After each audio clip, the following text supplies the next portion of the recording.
rice cookers. Welcome back to putting a K-series in this Turk, eh? Well, today's episode's a little bit short, unfortunately, but still going to have some gems in it. We're going to be running some loom on the engine, bit of accessories, take out the subframe and take a shit on it. Oh, welcome back to K-swapping, eh? And pull it back out again.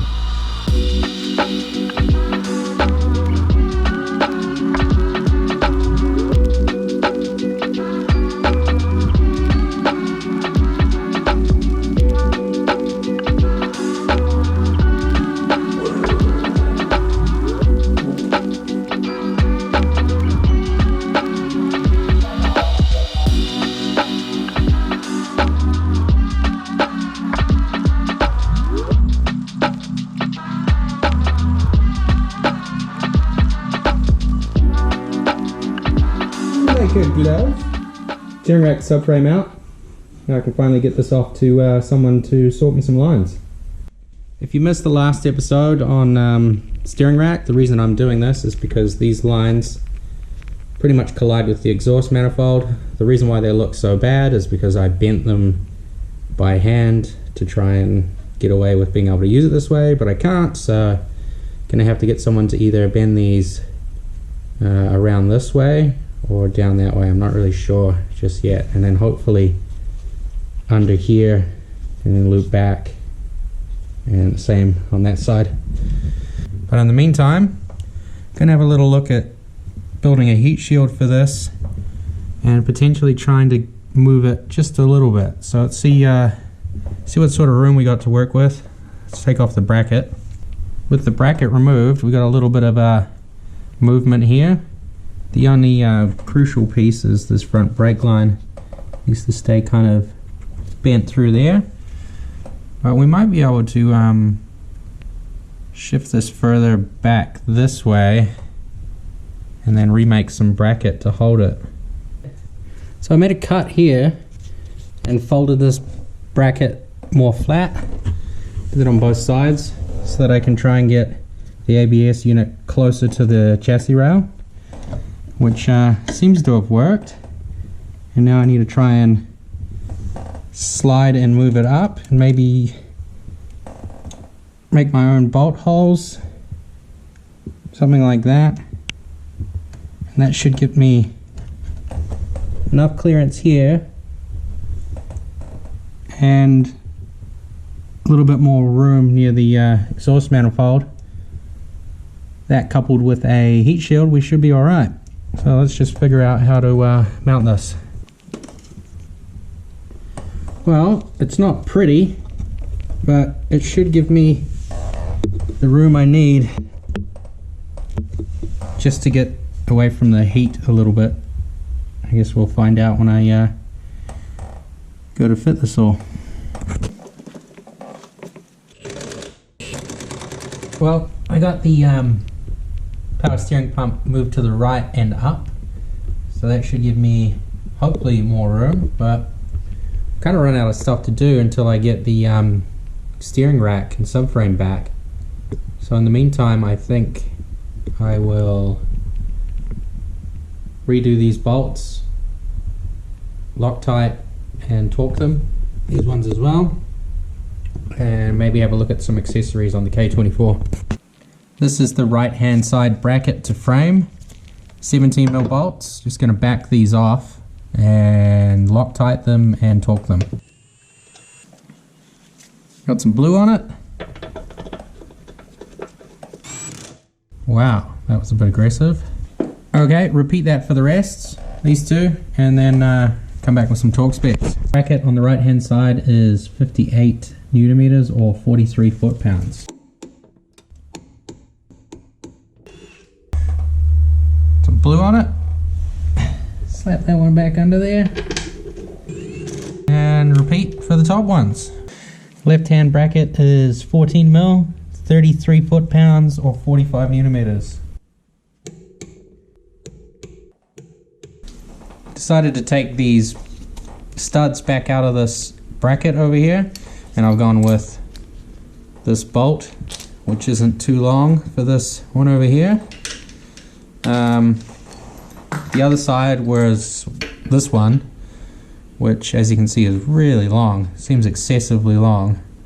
So I'm going to swap this one out for this one, which came out of the gearbox. I'll just clean this up a little bit, I think.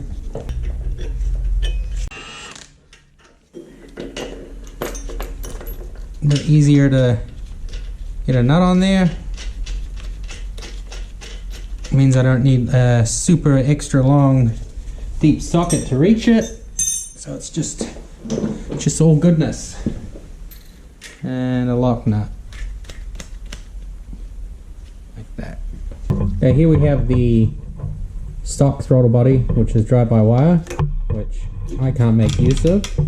So I tried the K20 rd1 throttle body. The stud spacing is completely wrong, so that one's not going to work. So then I went to my other spare motor, which was out of an automatic Odyssey wagon, kind of like a minivan actually, which is this one, and like a glove. This old gasket should probably be replaced, so what I'm going to do is remove it and clean up all this, and then I'll probably just use 3-bond, just a very light coating of it.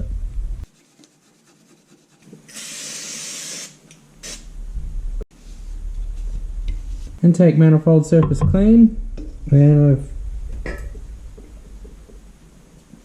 I've cleaned the gasket off this, which was not fun, and cleaned the throttle body up too. It's really nice now. It was kind of like just sticking a little bit. I think there was a bit of an edge that built up. It's now gone. So let's get a little bit of 3-bond on here and slap it on.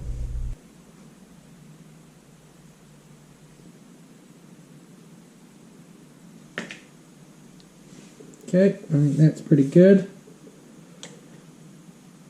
Don't really need a hell of a lot of it.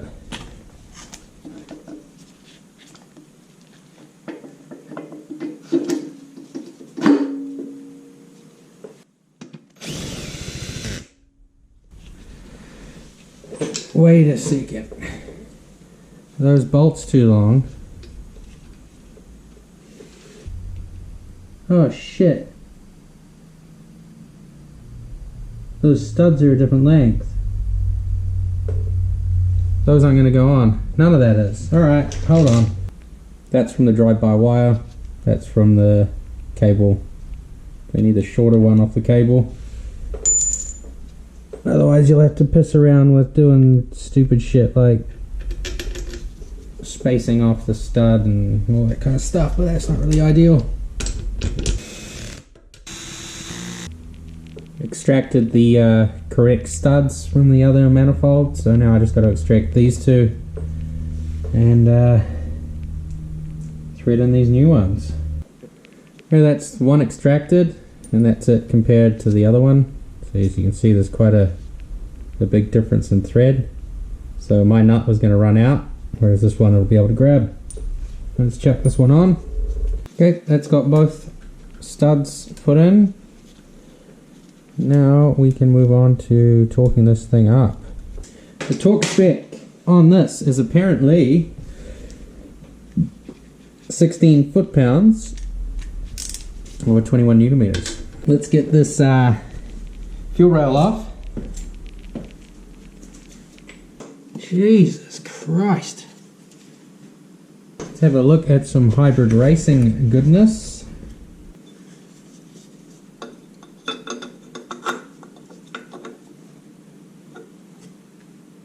We go on there like that. Now, does it need the spacer? Is the real question. Clean this up, put a little bit of grease on it.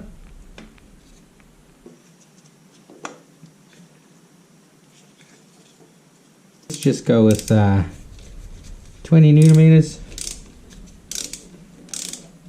Seems like a fair number to have on here. Looks a bit better than stock.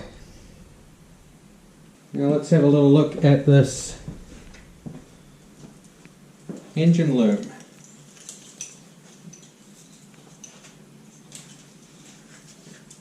See what goes where.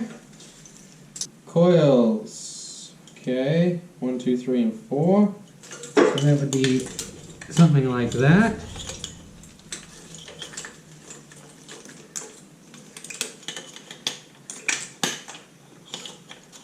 One, 2, 3, and 4.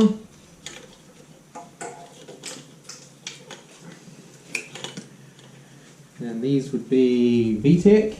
So we got VTEC right there.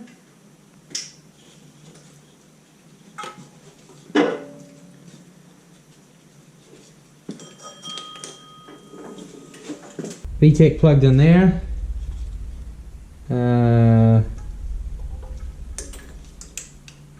Oil pressure. That must be this down here.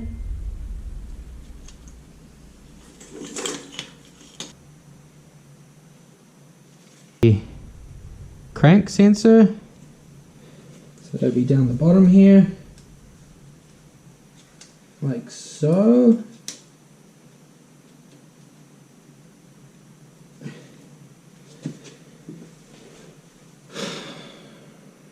Seriously? This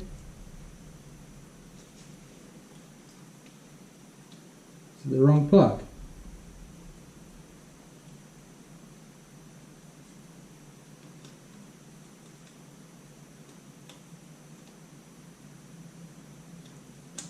Wrong plug. So I'll probably need the K20 crank sensor. What's this one? VTC solenoid. So that'll be this one here. Now where this bridge is off, we've got probably our cams. Intake cam. And exhaust cam. Okay, so there's exhaust, intake cam,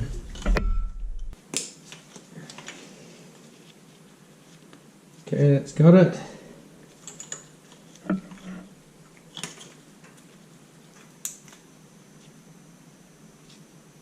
What the fuck is that? Probably some sort of coolant. Judging by the loom, it's probably water temp. Okay.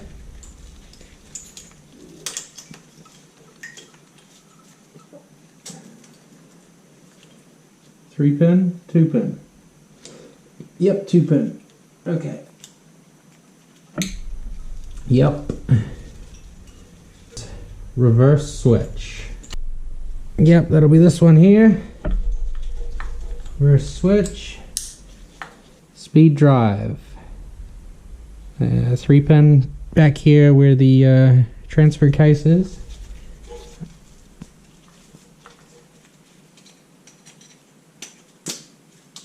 Boom.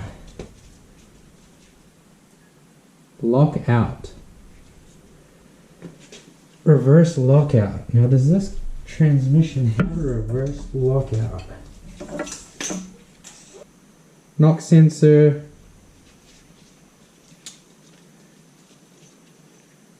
Starter. Spade connector.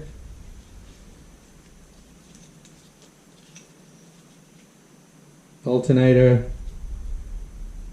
Idle air control valve. Okay, so all of this will go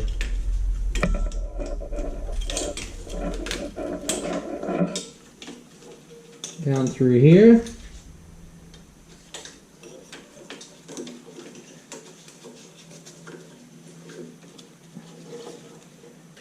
Like so.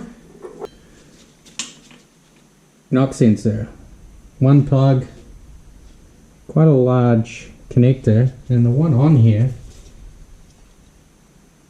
is really small. So I'm gonna have to change the plug, or the sensor, and I believe I can just change the sensor. Let's have a look at the K20. Okay, I'm gonna have to change 2 plugs now. Let's move on to something else. What do we got? Alternator. There we go. Okay. There we go. That's the alternator. Now I just need to do the charge side of things. For the charge harness or whatever you want to call it. Now, knock sensor. Right, we're done with that. Let's see what else we got here. Okay, we got TPS. You can at least run that. Which is this one.